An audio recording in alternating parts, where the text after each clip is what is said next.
The leader who fears that one of his followers may take his position is practically sure to realize that fear sooner or later.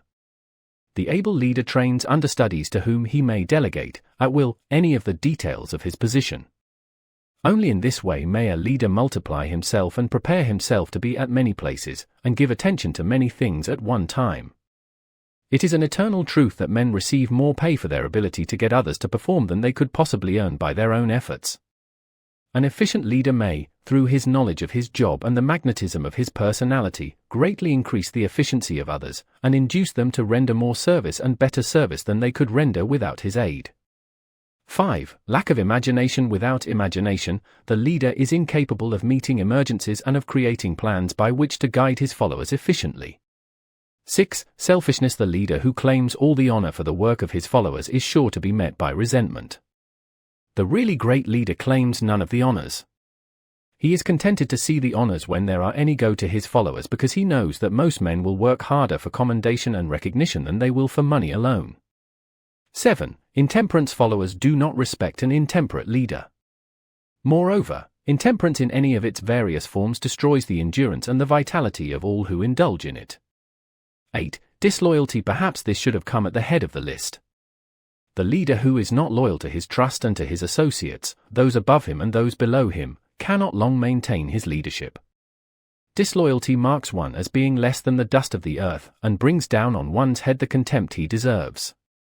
Lack of loyalty is one of the major causes of failure in every walk of life.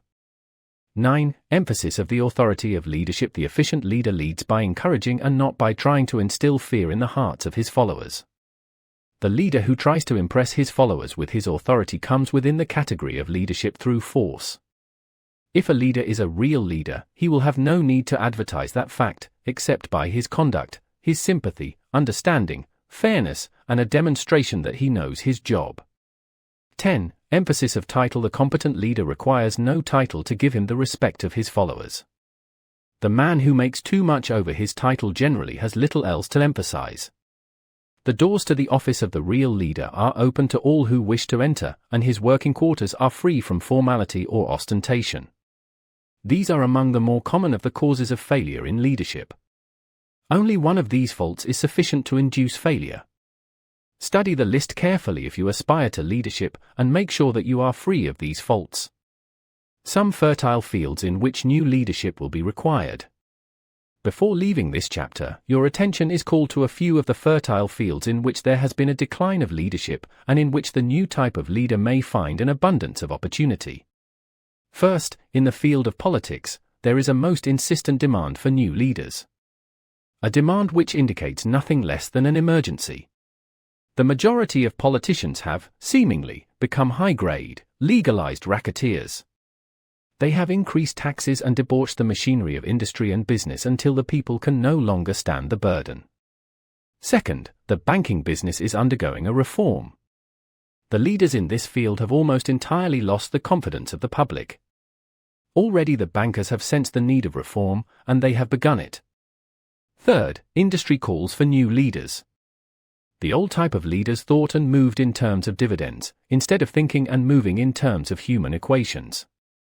The future leader in industry, to endure, must regard himself as a quasi-public official, whose duty it is to manage his trust in such a way that it will work hardship on no individual, or group of individuals.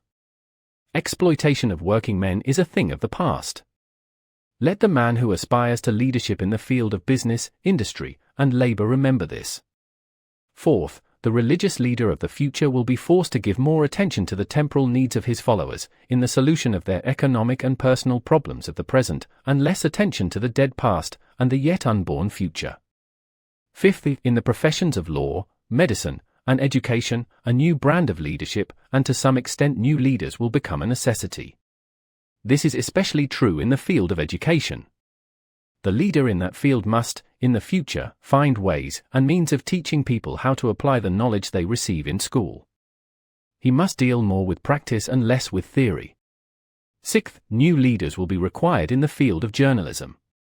Newspapers of the future, to be conducted successfully, must be divorced from special privilege and relieved from the subsidy of advertising. They must cease to be organs of propaganda for the interests which patronize their advertising columns. The type of newspaper which publishes scandal and lewd pictures will eventually go the way of all forces which debauch the human mind. These are but a few of the fields in which opportunities for new leaders and a new brand of leadership are now available. The world is undergoing a rapid change. This means that the media through which the changes in human habits are promoted must be adapted to the changes.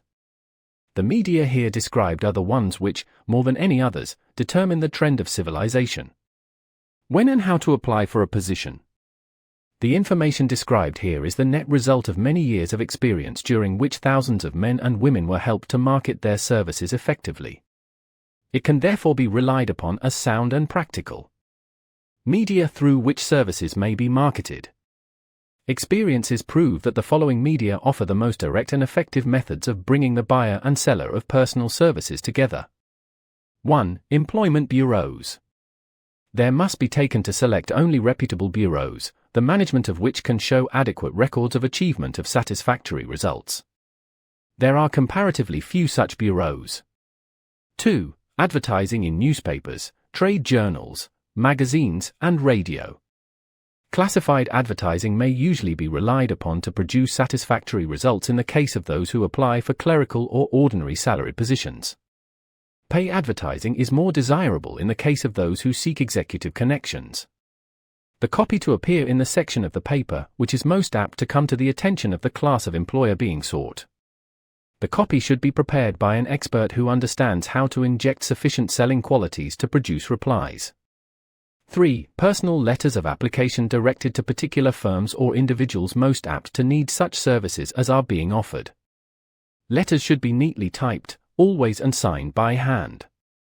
With the letter should be sent a complete brief or outline of the applicant's qualifications. Both the letter of application and the brief of experience or qualification should be prepared by an expert. See instructions as to information to be supplied.